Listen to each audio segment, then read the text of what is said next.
Hello, everyone, and welcome to today's SSC-ADN webinar presented by the Simons Foundation and the Interactive Autism Network. My name is Casey White, and I'm the project manager for the Simons Simplex Collection at the Simons Foundation. We're so glad that you could join us today, and we thank you for taking the time to participate in the EN community. Before we begin, I'd like to say just a couple of words about how today's webinar will work, just in case you've never attended an online meeting before. Today's presentation will be shown in a window on your computer. The sound will come through your computer speakers. We are recording this webinar, and we will post it online on the EN website so that it can be viewed at a later date or sent to others who may be interested. Please be aware that in order to minimize disruptions, all audio except the presenters will be muted for the duration of the webinar. So if you speak, we will not be able to hear you. However, you can use the chat box at the left of your screen to ask questions. These can be either technical or for the presenter, and only the leaders of the webinar will be able to read them. At the end of the webinar, we will have a few minutes for a question and answer session, which we will take directly from those questions submitted in the chat. Please note that the speaker is not able to provide advice regarding your child specifically, but he's happy to answer other topical questions. I think that's all the webinar information I have for you, so let me take just a moment to introduce today's speaker. I'm pleased today to welcome Dr. Kevin Pelphrey to the SSC-ADN webinar. Dr. Pelphrey is the director of the Autism and Neurodevelopmental Disorders Institute at George Washington University. He's the former co-director of the Yale Center for Translational Developmental Neuroscience. And some of you who participated at the Simons Simplex Collection study at Yale may recognize him as the lead researcher there when the SSC was actively enrolling. Dr. Pelphrey also has a daughter with autism. As part of our SSC-ADN webinar series, we're just so appreciative that scientists like Dr. Pelphrey join us to talk to families about their research and issues that are important to this community. Today, Dr. Pelphrey will speak to us about sex differences in autism and how his research is trying to improve our understanding of the ways autism can present differently in males and females. So at this time, I'd like to turn the webinar over to Dr. Pelphrey and just thank you so much again for joining us today. It's my pleasure. Thank you. Am I coming through loud and clear? That sounds perfect. Okay. All right. So thanks, everyone, for joining online. I appreciate it. And I want to talk today about our work on sex differences and a little bit of a note about our new institute. And as mentioned, I direct this Autism and Neurodevelopmental Disorders Institute. And a focus of ours is really the transition from adolescence into young adulthood of boys and girls with autism. And because of my directorship of it, we're particularly interested in that transition for girls and trying to understand how we can facilitate that transition. So I'll talk a little bit more about that. So let's get started. So I'm going to give a little bit of a different talk than I would normally give in terms of a lot of the content, mostly because I realize that a lot of the audience is likely parents of people with autism, and many of you might have participated in some of the research that I'll talk about today. So I'll tell you a little bit about why we decided to study girls with autism. Of course, in part, it's because so many studies have overlooked girls with autism. The vast majority of the literature out there is focused on boys with autism, mostly by default, because autism is more common in boys, and so it's harder to find girls. We set about the mission of conducting a network focused on girls. Libby, I've actually seen a few people say there's no sound. Am I coming through? Yes, I can hear you just fine. Those folks may have computer issues. We'll respond to them directly. Okay, sorry about that. Okay, yeah. So in part there was the need to be able to study girls, and in part I had a very strong personal interest in it. So what you're seeing on the screen now is me when I had a lot more hair with my daughter, Frances, who is the center of most of those pictures there. And this is when she was an infant. And, you notice a very engaged, happy little girl who had a lot of developmental issues. And we were new parents. This is our first child. And so, we really were in the dark about some of this. And many times when we would get to the pediatrician and we would express concern, we were given very much a wait-and-see answer. And really clear, at this point I was a faculty member at the University of North Carolina and Duke University. And so we weren't in a place that didn't have autism expertise. If anyone should have gotten an early diagnosis, it would have been our family. But, and of course I was a so-called expert in autism. And so, we missed the signs, and our pediatrician missed the signs. And many different specialists that we took our daughter to would say, well, Frances is a little girl, variability in development, and when we started to worry about autism, we got a lot of answers around, it's probably not autism because she's a girl, and also because she seems so very social was something that we would often hear. And so, time went on, and in particular, we were very concerned about Frances being slow to walk and talk. This is a picture of her shortly after saying her first word. She was 4 here. She said her first word right around her 3rd birthday. And so at that point in time, she was just absolutely in love with the Wiggles, which are in part the characters that you see on the screen with her. I took her to see the Wiggles live because of her interest in it. So her first word was actually Henry the octopus. You see the large purple octopus there. That was her first word, and she was incited to say that because when I ordered a Henry the octopus doll for her, a stuffed animal, and it came in, it arrived, and she opened the box and with help and was very, very excited about Henry, and her mom, teasing her, said, my Henry, and grabbed it. And she screamed, Henry, and then she said her first sentence, that's my Henry. And then she was quite quiet for a while, but became very, very interested in, the Wiggles. That was cover what I would call her first obsession. And so we collected all of the Wiggles. Later on it was, I'm blanking on the name, but they are little animals, and they're sort of a vacuum cleaner on the show that looks sort of like a robot. But I made the mistake one day of telling her we were playing with some clay, and I said, this is one of those creatures. And she looked kind of puzzled, and I said, well, there is a brown one. Its name is Coco.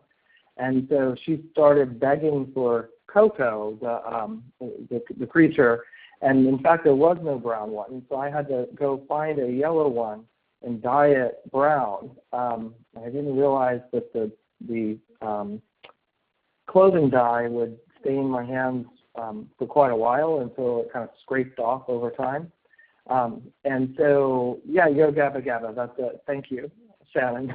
And so I had these brown stained hands for many days at work, and she was carrying around a brown Yo Gabba Gabba doll and was quite happy. And so, the kinds of things that characterized Frances, the symptoms, in addition to being slow to walk and talk, were obsessions with particular topics. And so, it's and that's continued into today.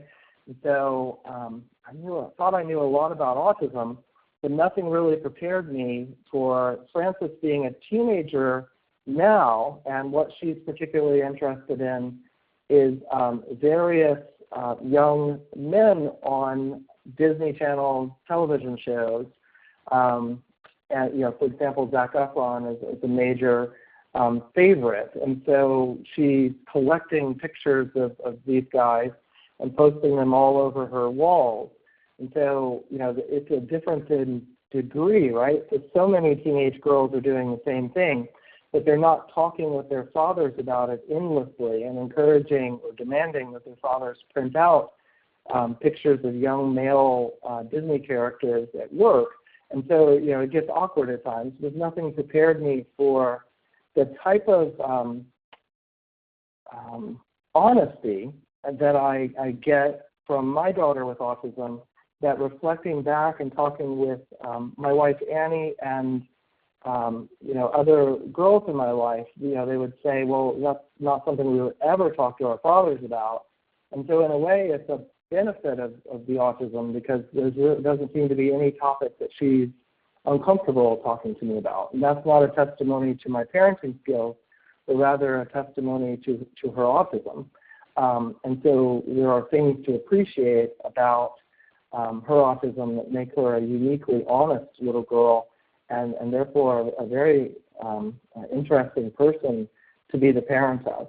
So that's where we are in terms of our raising a daughter with autism, and why we're doing this study, which I'll show you, the preliminary results from. So digging into some science now, what I had done at the beginning of my career was to begin to map out, using functional imaging, the parts of the brain that are involved in understanding other people.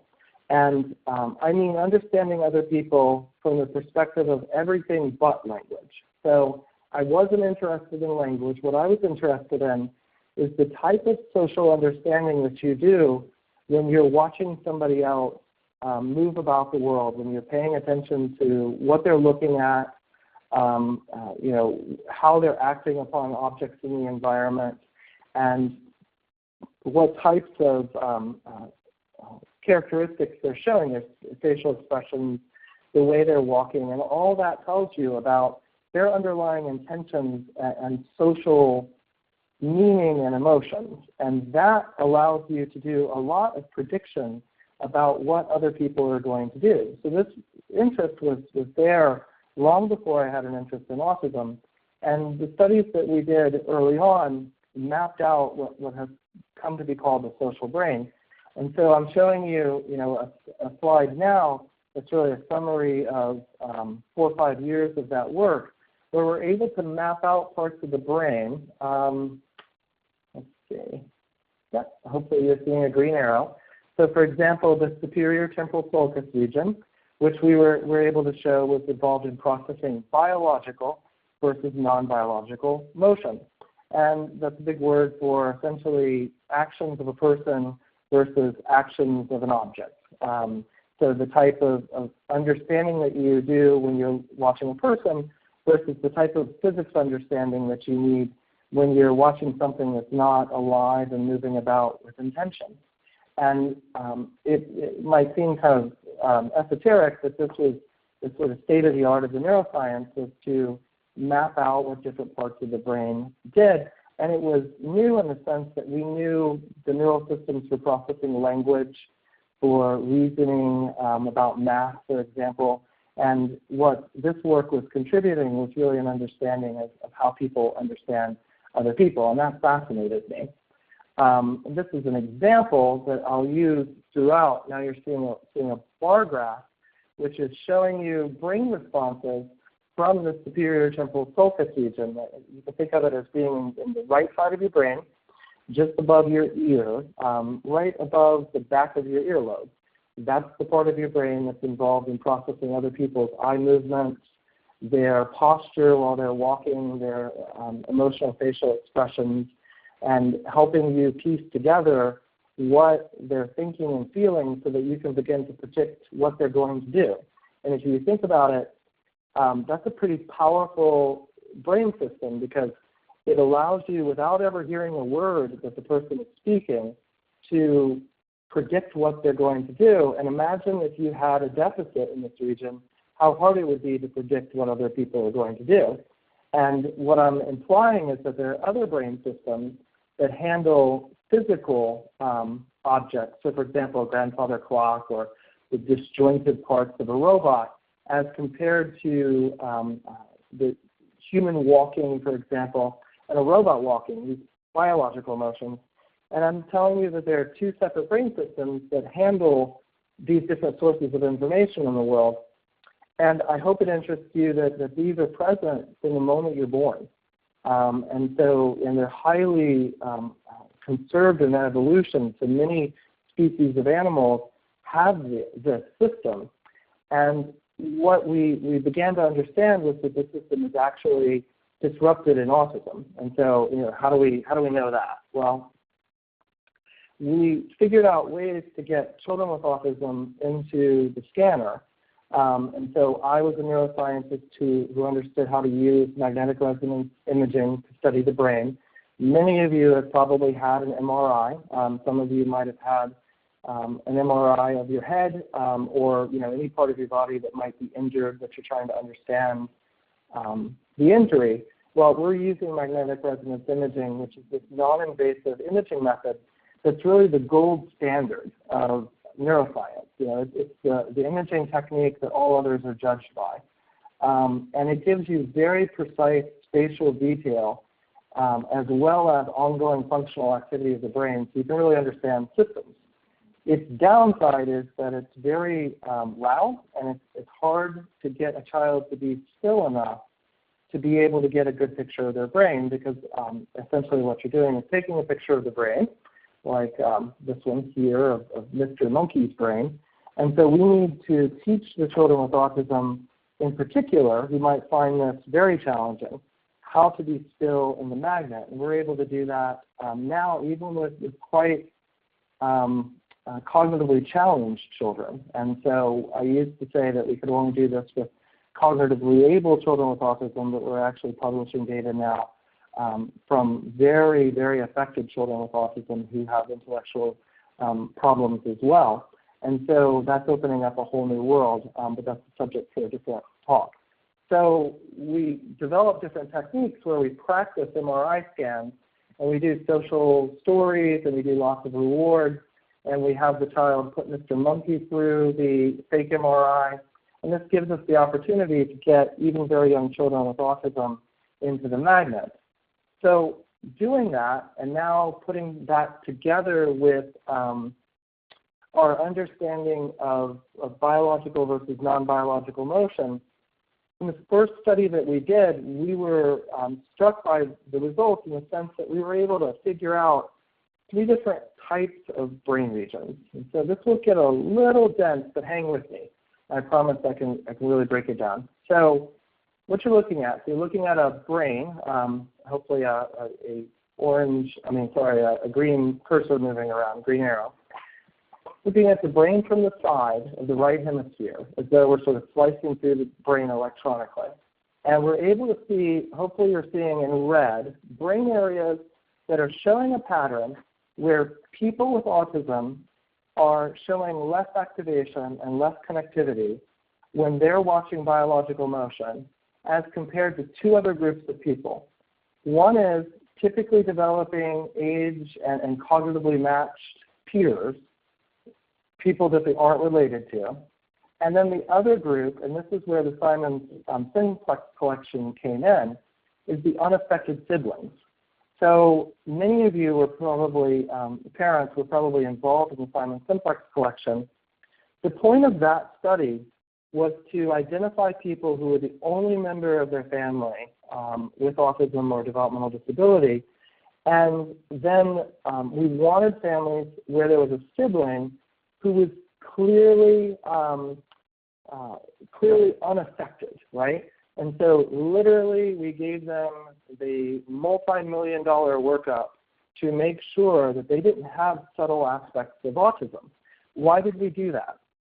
We did that because we wanted to enrich for new mutations that cause autism so that we could identify those genetic differences and trace them back causally, okay? But that gave me an incredible opportunity to study the brains and the brain function of those children who were unaffected. Because I wanted to know, do they show subtle differences, subtle difficulties in their brain function that represent the genetic risk for developing autism that isn't caused by having autism, right? And so what do I mean by that? So you think about brain systems that are disrupted in autism, by the time a child is 4 years of age, the youngest children that we studied in this group, they already have so much experience of autism in the world, and that changes how their brain is developing. So it's hard to disentangle cause and effect, okay? And so in this sample, what you're seeing in red are brain regions that are different, but that might be either from having autism or actually a cause of autism. We can't tell. The yellow regions are regions that unaffected siblings have, as well as people with autism, the siblings with autism, the affected individuals. And they both share that, which is a reflection of the underlying genetic risk. And these red regions were nothing surprising to us because we've been studying autism for a few years. It was new that this was in children versus adults, but the regions were the ones we typically expected. You know, regions of temporal cortex like the superior temporal sulcus, as well as regions of fusiform gyrus, for example. So those TDs, those typically developing kids, were showing these differences compared to the unaffected siblings and autism. So these regions were better functioning. The yellow regions are shared between individuals with and without autism that are related. But what surprised us was the location of these. These were not regions that were the key regions for autism as we understood it or the literature understood it at that point. Rather, as you started to look at the literature, this was actually a set of brain regions that had been implicated in almost every neurodevelopmental disorder that had been studied with imaging, like schizophrenia, bipolar disorder, ADHD, other disorders, you name it, OCD, obsessive compulsive disorder. And what dawned on us, similar to a lot of the findings coming out of the genetic literature, is that we weren't seeing a genetic risk for autism, we were seeing a genetic risk for any neurodevelopmental disorder. And left unanswered is how do you get from a risk for any disorder to a specific disorder, which only a longitudinal study could give us. And this is similar to what was being seen in the genetics literature, where to date, there isn't a gene that always causes autism. And every candidate gene we have for autism is also a candidate gene for multiple neurodevelopmental disorders as well as intellectual disability broadly. So we've yet to find specificity, and I think we'll find specificity only by studying developmental process. Now, the important jumping off point are the green regions. So I'm showing you with my green arrow here. These are brain regions that only the unaffected siblings showed activation to biological motion. So what was stunning about this is that might well represent a compensatory process where individuals who are unaffected but have genetic risk for autism, they don't have autism but they have the risk, are developing separate brain regions that usually aren't involved in processing biological motion that they use. And that reflects the developmental pattern that allowed them to avoid autism. So why do I care about that? Well, if you're thinking about a person affected with autism and you want to help them to better understand the social world and to better adapt to the demands in their life, you could look and see what brain regions are damaged, what brain regions are affected in development, and try to fix those, try to kind of right their developmental path. Or you can find an alternative way to allow them to do the same thing with a different set of brain networks, and that might actually be a lot easier and a lot more plastic and fluid than trying to go against the grain of development. And so there's nothing in terms of the genetics of this that suggests that people with autism couldn't be helped to develop these alternative brain systems for processing social information. This is actually an incredibly hopeful slide in the sense that it gives us an insight into alternative paths towards treatment. Okay, so what I showed you there is a group average, right? As we move forward, the holy grail in autism research is to develop biomarkers that will allow you to examine a signature in the brain at the level of the individual. multiple millions of dollars are being spent on this. So, for example, utilizing EEG. I'm going to show you our use of fMRI in order to do this difficult task. So, key to this, if anyone tells you that they have a technology that can, quote unquote, diagnose or identify somebody with autism, an imaging method or eye tracking or whatever, you have to demand that they first use a discovery sample. So they try, for example, to develop a technique that says these are people with autism, these are people without autism. And blinded to that, the technology can look at the brain or look at the eye tracking patterns or the EEG and bend the people into two groups accurately. And so that's actually pretty easy to do. We can always find a way to differentiate two groups because the brain is complex. What's really important to do next, which nobody had done until we did this, was to look at a new sample, entirely new sample, call our shots. If you play pool, you know what I mean by that. Like say what brain systems are going to differentiate ahead of time, and then only use those brain regions and those systems to try to say who has autism and who doesn't accurately. And we were able to do that. And so we went in and looked at every part of the brain and its functioning during social processing. You see these little pixels. Well, they're actually two-dimensional representation of voxels, which are just three-dimensional pixels. So if you cut a box into a bunch of small cubes, that's what we're doing to the brain. And we're looking at each part of the brain to find out what best differentiates people with and without autism at the individual level. All right? And boy, we found exactly those regions that I had been studying for many years. Everything was really exciting. This is a summary slide showing the data. This is showing you receiver operating characteristics. This is a fantastically sensitive and reliable test, but there was a problem. In this case, we had quite a few girls. Every study we had ever done and most of the field had ever done had very few girls in it. And we just kind of threw them into the samples of boys, and we didn't look at them separately. But this time we had enough girls to look separately. And it turns out that everything I and the rest of the literature knew about autism in the brain until 2016 from functional imaging was only for boys with autism. Because when we tried to use this technique, these commonly studied brain areas, to diagnose, if you will, autism in girls, we did a terrible job. These brain systems that were disrupted in boys with autism were fine in girls. So stop and think about that for a second. You meet two people with autism, one's a boy and one's a girl. If you're a clinician, you're looking for certain behavioral characteristics that indicate autism. You run through a mental checklist in your mind. They have a certain number of those characteristics after you carefully observe them, and you rule out other diagnoses from a history.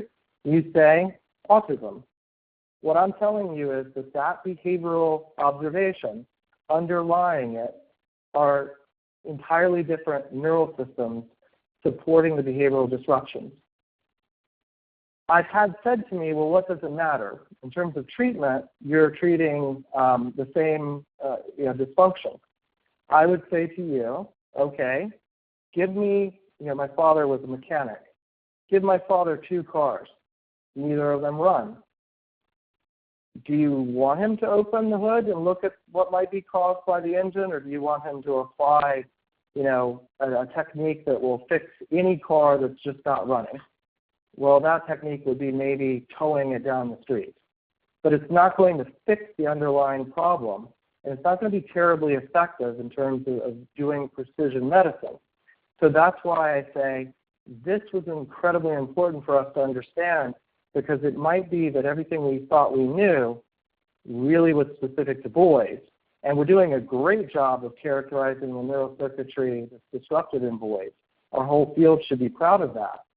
But we've overlooked girls. And so this is why we're doing this massive study of girls with autism. So we've been doing this for 4 years now. We were seeing kids. I'm showing you the map, which is very familiar to the Simon folks. I'm borrowing their map, and what we did was borrow their infrastructure and use all the Simon Simplex collection sites with permission to go out and have clinical sites for our study at several of these along the East Coast and the West Coast here. And we saw kids from all but the middle 2 Simon sites, actually, by flying them into our different places, our different clinical locations. And so we were able to get an unprecedented sample of boys and girls with autism. These are the different universities involved. So we have UCLA, University of San Francisco, Harvard, Yale, George Washington University, and Children's National Health System now in D.C., and the University, Seattle Children's University of Washington as well. So all of these partners getting imaging data as well as genetics. And so we'll have whole genome sequencing on all of these kids shortly, as well as genotyping to look at copy number variations and common polymorphisms. I won't talk about that data today, but now we have this data, and we started studying these girls and boys, hundreds of them, when they were in middle childhood. And now, as the study has progressed, these kids over the next 4 or 5 years will be transitioning into young adulthood. And so that's where I'm very, very excited about what we have going forward, because we can begin to understand how early brain and genetic and behavioral characteristics predict adult outcomes. So we'll be able to say to parents, here's the information we can give you for your boy or your little girl with autism that might help you understand where they're going based on quantifiable, quantitative data at the level of genetics, at the level of gene expression as well in these kids, and at the level of brain. And we want to study that developmental process, because I'm convinced that while as a field, it was a hard-fought battle to get people to focus on early diagnosis. And everyone in the field ran towards early diagnosis, wanting to be the first to develop a technique to do the very earliest diagnosis possible, because we all continue to believe, and for good reason, that early intervention is very, very important.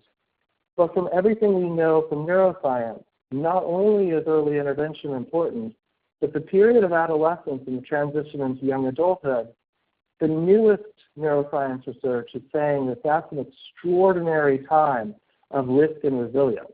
And so we actually have a second window of opportunity to do some incredible interventions. And so far I haven't seen anything to really indicate that that isn't a time of such plasticity, that we'll be able to do some very, very creative things that will enable people to begin to understand how to change developmental courses in a period of time that we thought was way too late. And so I want to plant that seed in your mind so that you see adolescence and the adult transition not only as the terrifying thing that it is, but also as an opportunity, again, to be able to affect change. And I hope that as a community, we'll all take just as seriously and all run towards adults and girls with autism, girls and boys with autism, as they go into that transition period. Okay, sorry, I got a little bit of a soapbox there. So I mentioned before that our first large-scale study to include girls suggested that we were missing the boat, that what we had developed for boys with autism didn't apply to girls with autism. Simultaneously, the genetic studies that were coming out of our group and others were showing that girls with autism had a larger hit genetically on average to get to the same behavioral phenotype. And that suggests that girls have a protective effect, what's come to be called a female protective effect. In genetics, more broadly, it's referred to as a Carter effect. The notion is that to get to the same outcome state, you need a stronger hit genetically of risk in order to get there. So that's seeming to be quite true in terms of the genetics.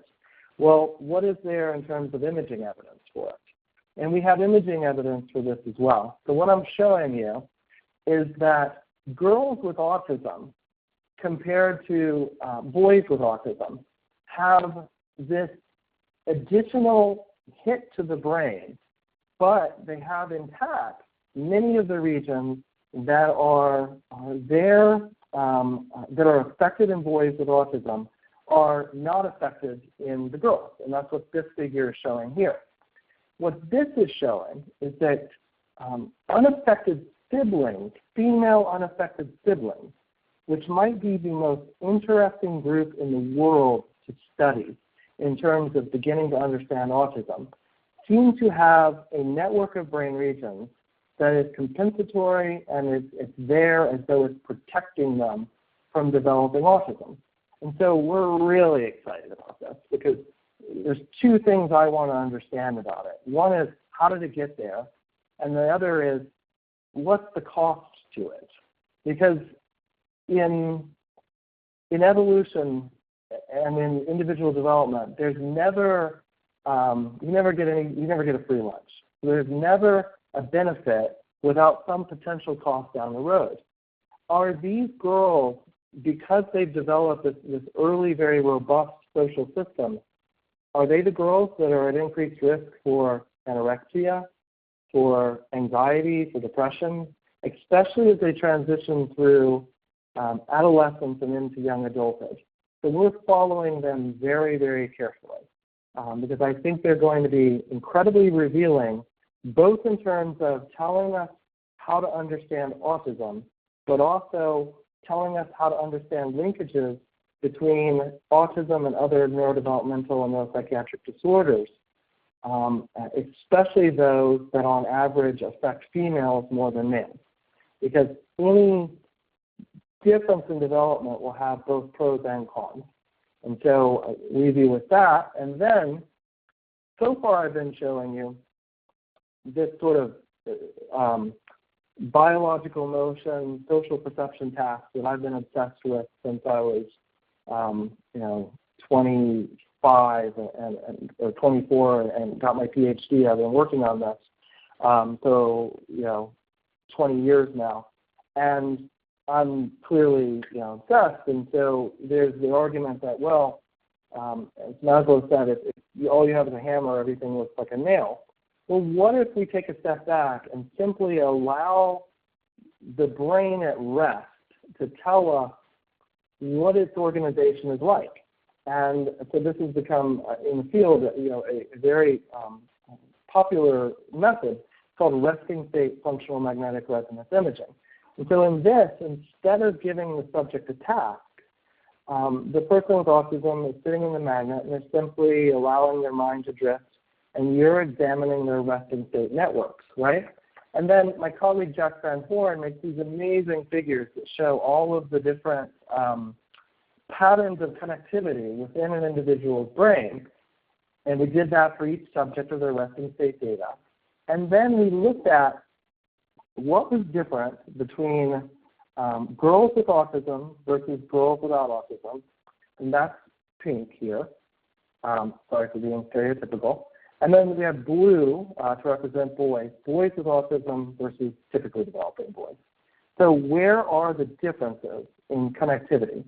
And we found a number of differences, and they were different differences for boys and girls. And so that doesn't help us much because we just got these pretty pictures that show us differences in connections. So we went to a database of every imaging study that had been published. That is a really cool database called Neurosense, that you feed in your brain map showing a difference that you have. And it feeds out what the terminology that's been used to describe that brain map. So it's a meta-analytic, what's called a reverse inference procedure. So you look at the pattern of brain activity and you try to read out what the scientific literature tells you that pattern of brain activity represents. And when we plotted that as a Wordle, so the top one for girls, the bottom one for boys, I think what we saw is quite stunning. So when you look at boys, the terminology that you use to describe the networks of the brain, and this is the brain talking to us. This is not the terminology we're putting on the brain. It's what the networks are telling us. We feed that into an unsupervised procedure that then tells us what it sees compared to the available literature. So blue is boys with autism here. Person perception, social perception, recognition, language, meaning, all of the words that we usually use to describe autism. And indeed, it's naming several of the key diagnostic characteristics of autism. But the differences for girls, the one on the top, that floored me. These are not the core autism constructs.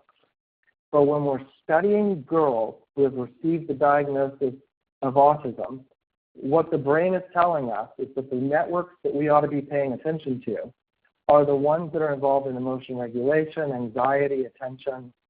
Some overlap with boys around language, comprehension, and meaning, but for the most part, very little overlap. And this polar diagram here is showing you that.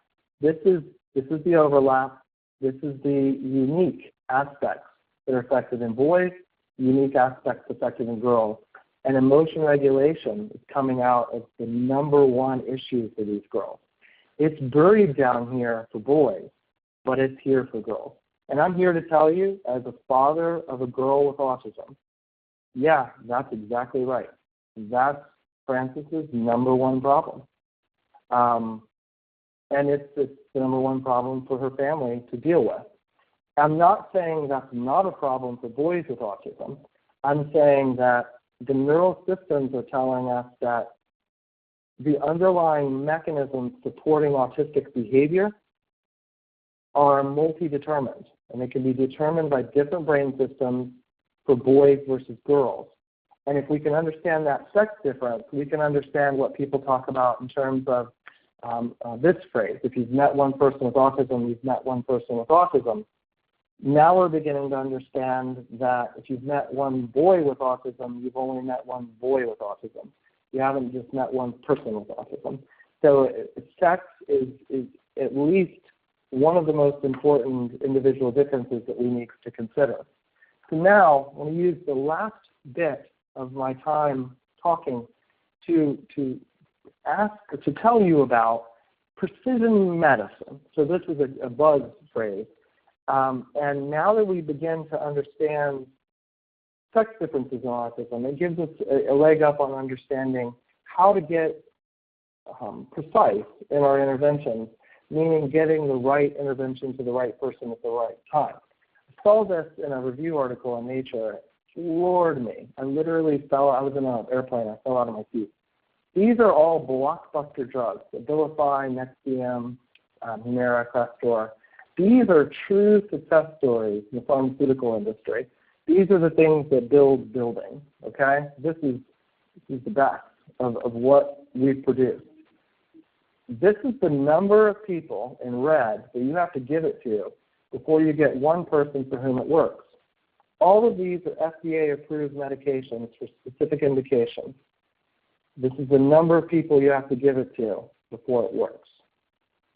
That's imprecise medicine. But these are our best success stories.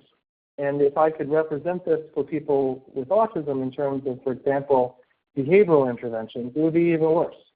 We have fantastic evidence-based behavioral interventions, but we don't really have any way of knowing whether or not they're going to work for an individual child. So I want to tell you about our work. This is Pam Ventola, who is my partner in all of this work, and she's an amazing, amazing clinician. But even being an incredible clinician, she's stymied by the fact that she's no better than Chance at saying whether or not something like pivotal response training will work for an individual child with autism. So PRT, pivotal response training, is one of the evidence-based interventions out there. It's one that Pam knew, and so we've been utilizing it in our studies where we're trying to understand, can we use neuroimaging to predict treatment response, right? And so this is a slide showing you how variable treatment response is in individuals with autism. In this case, we're starting now with boys, okay?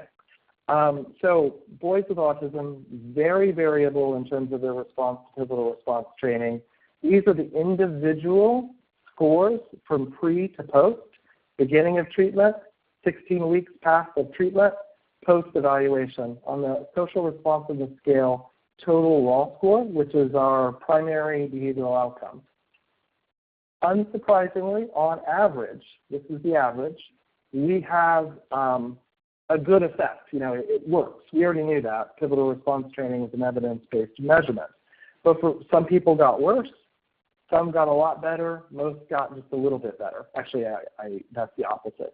Some got a lot better, some got a little worse, most got a little better. All right? We can do better than this. Our clinicians, despite full, comprehensive, multidisciplinary evaluations, were worse than chance at guessing which child would do better with PRT or benefit more. But brain imaging revealed 3 brain systems. This system in prefrontal, moving into insular cortex, this system in superior temporal sulcus, and this set of regions in ventral striatum extending down into the amygdala. Think about this as an emotional regulation network. This is a social processing network that I've already talked about. This is a social motivation, social reward network. If you came into the study with high levels of activity and connectivity in these 3 networks, you did very well in PRT. This was done before we ever saw the kids clinically. We were able to predict how well they were going to do with incredible precision at the individual level. And so we're now moving into a proof of concept where we're showing not only that we can discover a biomarker, but we can use it, and it's a biomarker that we can get at any hospital in the United States that has an MRI machine. Every hospital has a department of radiology. So it's a scalable, practicable biomarker. We're able to use it and to begin to predict treatment outcome. And so we're very excited about this.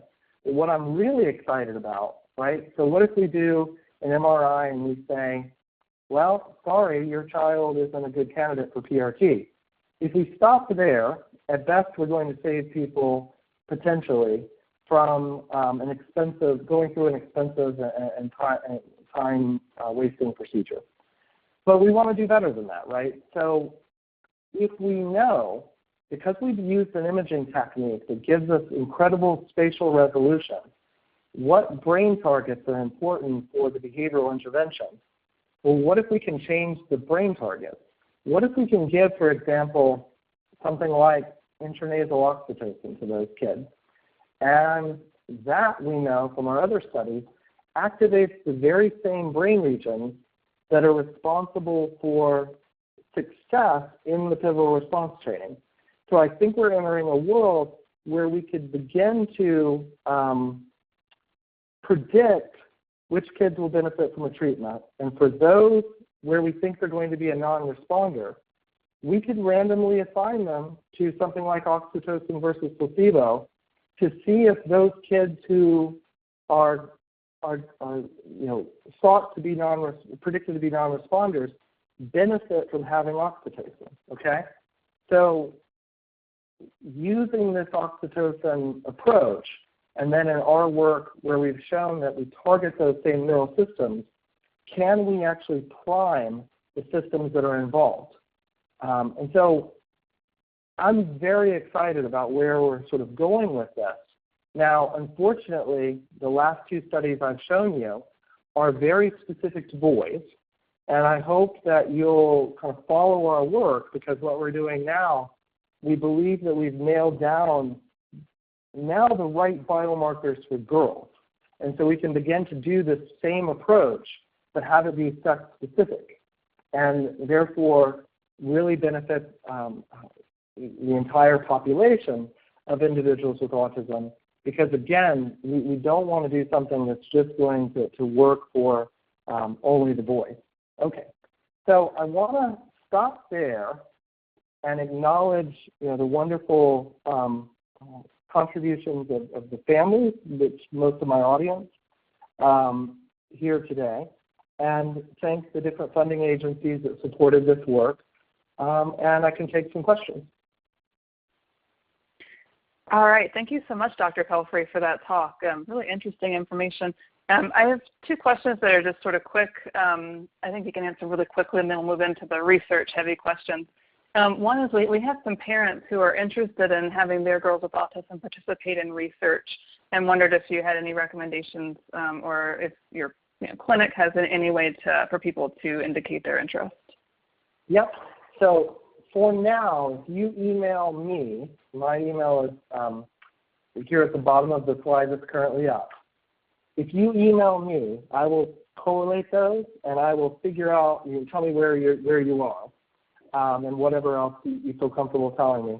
I will then figure out the closest location for you, and then get you there. And then if there's nowhere close by, I'll work back and forth with you to try to figure out where to get you. Because one of the things that I'm most excited about, it seems like now everybody is interested in studying girls with autism. 4 years ago, there were a few people arguing this kind of thing needed to be done. For example, Allison Singer very vocally arguing that this type of work needed to be done. Simon Baron-Cohen noting the differences in the expression of autism in boys and girls, and other people as well. And now, and it seemed like just kind of quiet voices, but now everybody wants to do it. So chances are there are people near you that are doing this type of work, even if they're not part of my network. Okay, yep, great, thanks. And I wanted to just add quickly, too, that in terms of broad research activity, too, the Interactive Autism Network does have a research registry, and also the Simons Foundation Spark. So if someone's looking for this opportunity to participate in a wide variety of studies, you could go and learn about those registries as well on the respective websites. Okay, and we have a couple of folks also wondering if it's possible to get more information or if there's something posted perhaps on your clinic's website, if you have training protocols for helping kids to get comfortable with medical procedures that are sort of public-facing. Yeah, again, if you email me, I can get you to the right places. They're scattered right now. We're reworking our website in order to get everything in one place, just because of my move from Yale to Washington, D.C. And so I can get you there, but email me. And then within the next month or two, it'll all be in one place. Okay. So in terms of the research questions, we have several. I'll try and get through them as quickly as possible. So we have some folks who are interested in the implications of the data that you have on things like the existing assessment measures, for example, for diagnosis, because these things are often normed on boys, for example, if your research informs diagnosis as well. Right. I dream of a day where diagnosis is much more brain-based than behavior-based. And it keeps me up at night that in order to get our network funded, in order to be able to actually get the grant and do the network, we had to utilize the gold standard wonderful techniques for assessment, the ADOS and the ADI, as well as expert clinical opinion. In order to get past that point, if you're a girl with autism and those measures perform differently for you, which is, it's an open question, then everything I'm showing you should be the most conservative estimate of how much boys and girls look alike at the level of brain. Because I've already put them through an incredibly powerful filter that's made them behaviorally more like each other. I hope I'm getting my point across there. So what I'm saying is, I worry that there's a whole empty, if you think about people, if you could somehow know with great certainty what disorder somebody has and put them in three-dimensional space, I believe there's a hole where there should be a lot of girls with autism, and we're not identifying them because our assessment techniques reify what autism is, and they have to. That's not a bad thing. That's order on the universe. But I'm saying that doesn't mean nature has to obey that order. And I believe in this disorder that's out there that's undefined and can really only be understood from the point of view of brain development, that may have very little very observable behavioral consequences, that nonetheless represents a vulnerability. Sorry, I'm getting into the weeds here, but it's sort of so the short answer is, it worries me that what we might have scratched here is just the surface, because we had to use readily accepted diagnostic techniques. I wish I could study, our country owes it to people with autism to do a population sample, not just infant siblings, but for example, in the field of drug addiction, $25 million is going into a study to look at people pre-exposure to drugs and study them over time, right? Just typically developing kids, study them over time, see what happens when some of them begin to use drugs. We need to do a study where we look at 25,000 people unselected for autism risk and follow them intensely over development with imaging and begin to look for this sort of representation of different brain vulnerabilities, even without pre-risk for developing autism.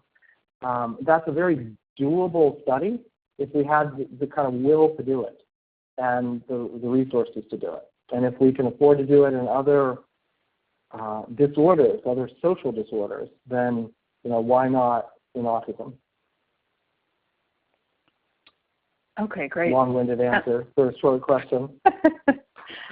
These topics are not straightforward, and there's actually another one of these right here. So in terms of your research informing treatment for girls with autism, I'm sure it's too early for you to give specific recommendations, but it sounds like it's one of the goals of your research. And do you have any specific directions you're looking at? I know here social groups and emotion regulation therapy have been mentioned.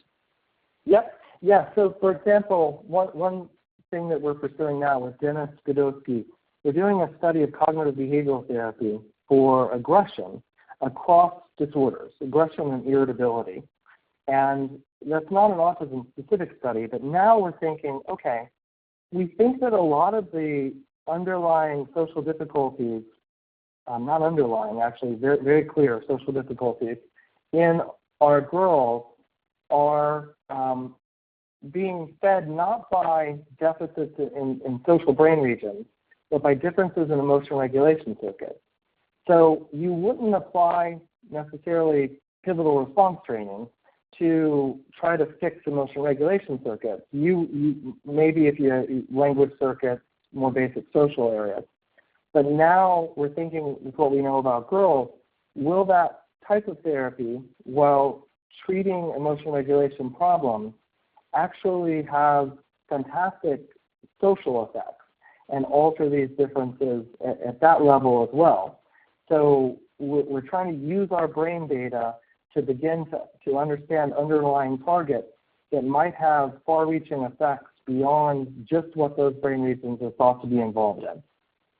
And that's kind of where we're going with that information. Perfect. I want to see if we can get in one last question before the top of the hour. It's actually, I think, a really good one. Whether or not you've noticed differences in girls before and after puberty, if there are any changes in brain function or things like that before and after puberty. I don't know yet. We know that there are massive reorganizations that happen during puberty in boys and girls. And I'm assuming there will be in boys and girls with autism as well. And I think that we're hoping that we'll be able to study this group over time, longitudinally, if we're successful in this competition for an Autism Center of Excellence renewal. We'll be able to do that and answer that question.